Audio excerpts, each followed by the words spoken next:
Hello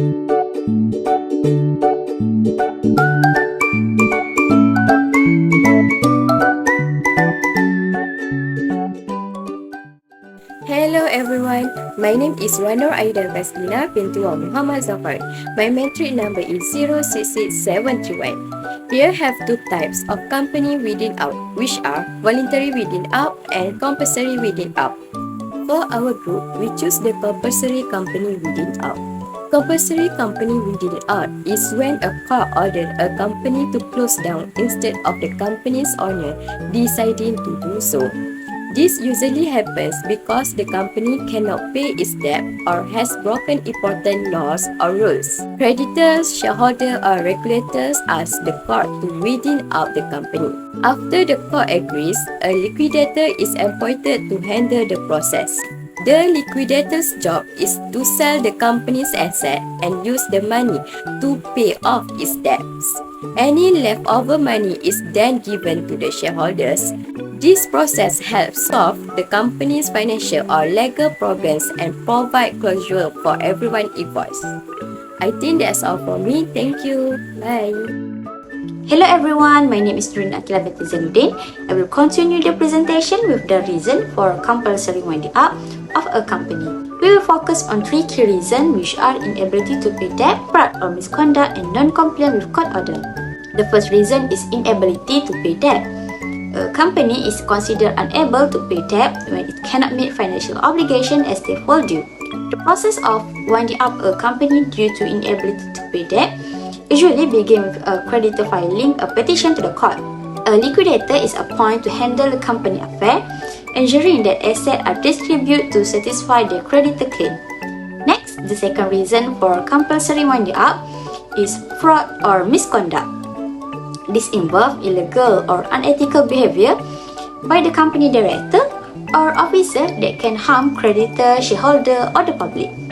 Fraud or misconduct within a company can take many forms, including false accounting, breach of fiduciary duty, and fraudulent trading. Fraud or misconduct is often uncovered through audit, whistleblower, or investigation. Once detected, interested party can file a petition to weigh up the company. Lastly, the third reason is non-compliance with court order. Non-compliance can manifest in various ways, such as unpaid fines or settlement, failure to submit required document, and contempt of court. Failure to submit required documents, such as not providing document or information as ordered by the court. If the company fails to comply within the specific time frame, the aggrieved party can file a petition for winding up. I think that's all from me. I will pass to the next presenter. Hello everyone, my name is RUDUAN and my matric number is 066873. So now we're going to look up for the legal procedures and requirements for the winding up a company as outlined in the Company Act 2016. So specifically, we will focus on section 464, 465 and also 467. So firstly is under the section 464 of the Company Act 2016 that provides the foundational basis for the winding up company. So according to this section, a company can be wound up when a court made an order to do so. So this process starts when a party presents a petition to the court. So the petition can be represented by various stakeholders, including the creditors and shareholders, or even the company itself. And once the petition is filed, the court will review the case, and if it finds sufficient grounds, it will issue a wind-up order. Now, we move on to the section 465. So this section is outlines the specific grounds on which a company can be wound up by the court. So there are primarily two case scenario or cases that we will focus on. So the firstly is by the company that unable to pay its debt. So this situation arises when a company fails to meet its financial obligation, that indicating the insolvency. So creditors can use this as a basis to petition to the court for the wind up. Next, the second ground is when the company has passed a special resolution that stating that it should be wound up. So this resolution is typically passed during a general meeting of shareholders, whereas a majority agrees that winding up is the best action for the company.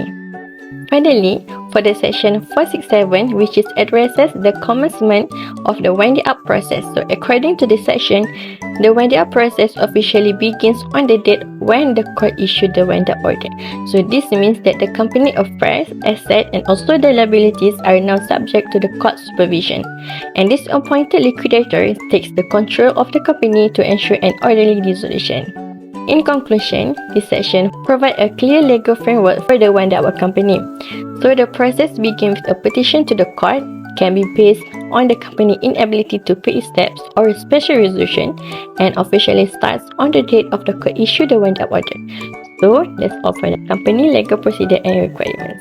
Hi, my name is QIASATINA KHAYRIN binti JALIL and my matrix number is 066417. Now let's move to the next slide, which is the roles of stakeholders of winding up a company.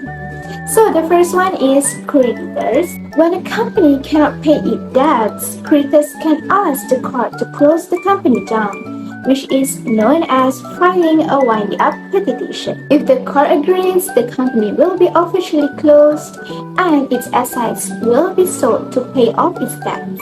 And creditors are also invited to attend a meeting where they can discuss and vote on matters related to the liquidation process. Secondly, the liquidator. The liquidator is a person appointed by the court to manage the winding up process. This person's job is to look into the company's financial records and activities to see if there has been any wrongdoing, such as fraud or illegal transactions. The liquidator's goal is to make sure everything is handled fairly and according to the law, ensuring that any money recovered is distributed to the creditors. And next, shareholders. During the liquidation process, they have a say in important decisions. They do this by voting on key resolutions such as approving the liquidator's actions or decisions about how the remaining assets will be divided. Even though the company is closing, shareholders still have some influence over how the process is managed. Other than that, directors. The directors are the people who are in charge of running the company. During a compulsory winding up, they must provide all the necessary information and documents about the company to the liquidator. This includes financial records, contracts, and other important papers. The director's cooperation is crucial for the liquidator to understand the full picture of the company's affairs and ensure the process goes smoothly. And lastly, employees. Employees of the company are entitled to claim any unpaid wages, holiday pay, and the other payments they are owed. Additionally, if they lose their jobs because the company is closing down, they are entitled to statutory redundancy payments. These payments help to support employees financially while they look for new employment. The liquidator will handle these claims and try to ensure employees receive what they are entitled to as part of the winding up process. That's all from me. I will pass to the next presenter. Thank you. Assalamualaikum and hello everyone. My name is Annisa binti NURIN and my matrix number is 065691. And now I will continue the presentation. But first, did you know that winding up a company can have significant impact to various stakeholders, including creditors, liquidators, shareholders, directors, and employees? So, what are the implications? The first one is creditors. Creditors can be divided into secure and unsecured creditors. Secured creditors have the first claim on the company's secure assets. They are likely to recover their claims either partially or in full, depend on the value of the secure asset compared to the outstanding debt. Meanwhile, for unsecured creditors, they are only paid after all higher priority claims have been settled. Often they receive only a fraction of their claims as the remaining assets may not cover all unsecured debts. Next, we have liquidators. The liquidators is appointed to take control of the company's asset. They are responsible for selling this asset and distributing the proceeds to satisfy the company's debt. The liquidator's role is crucial in ensuring an orderly and fair distribution of the company's remaining value. Third one is the shareholders. There are two types of shareholders. The first one is equity shareholders. They are usually at the bottom of the payment hierarchy. They receive any residual asset only after all debts and liabilities have been fully settled. The second one is preference shareholders. They have a higher claim on asset than equity shareholders but are still subordinate to the creditors. The fourth one is the directors. During the company winding up, directors lose control of the company once a liquidator is appointed. The liquidator takes over all management and decision-making responsibilities. Last but not least is the employees. The winding up process generally results in employees losing their jobs as the company ceases operations. This can have significant personal and financial impact on them. I think that is all from me. I'll pass to the next presenter to continue the presentation. Thank you. Hello, my name is NURDIN SUHAILA binti ABDUL and my matrix number is 06693. When a company faces financial difficulties, there are alternatives to wind it up that can help it recover. First, restructuring or refinancing involves reorganizing the company's debt or securing new funding. Restructuring might include negotiating new terms with creditors, while refinancing could involve obtaining new loans to pay off existing debts, providing the business with fresh capital to stabilize operations. Second, corporate voluntary arrangement is an agreement between the company and its creditors to repay a portion of its debts over time.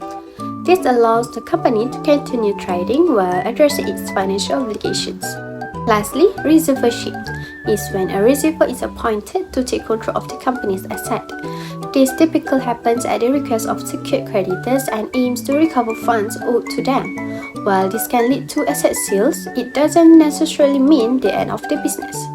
So to conclude, each of these options offers a pathway for a company to manage its financial troubles, potentially saving jobs and preserving the business. The example of the case law related to this topic is Padmanock Timber Company Limited, a company operating in the timber industry in England, and it faced financial difficulties leading to insolvency. As a result, the company was subjected to winding up proceedings. The central legal issue in this case was whether the company should be wound up and placed into compulsory liquidation under the Insolvency Act 19.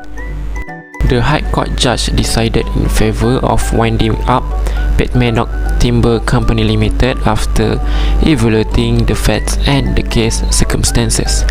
The judge likely determined that the company was insolvent and that it was just and equitable to wind up the company, ensuring fair treatment of creditors and stakeholders. The judge's decision to wind up the company may have been based on various factors, such as evidence of insolvency, failure to pay debts, or inability to continue trading profitability. Additionally, the judge may have been considered the interests of creditors and the public interest in maintaining the integrity of the insolvency process. This case is significant as it provides guidance on the legal principles and procedures involved in winding up a company under the Insolvency Act 1986. It also highlights the court's role in ensuring fair treatment of creditors and stakeholders in insolvency proceedings. To sum up, Padmanock Timber Company Limited serves as an example of case law pertaining to the winding up of a company. The judgment rendered in this case illustrates the court's approach to addressing insolvency issues and protecting interests of creditors and stakeholders in the winding up process.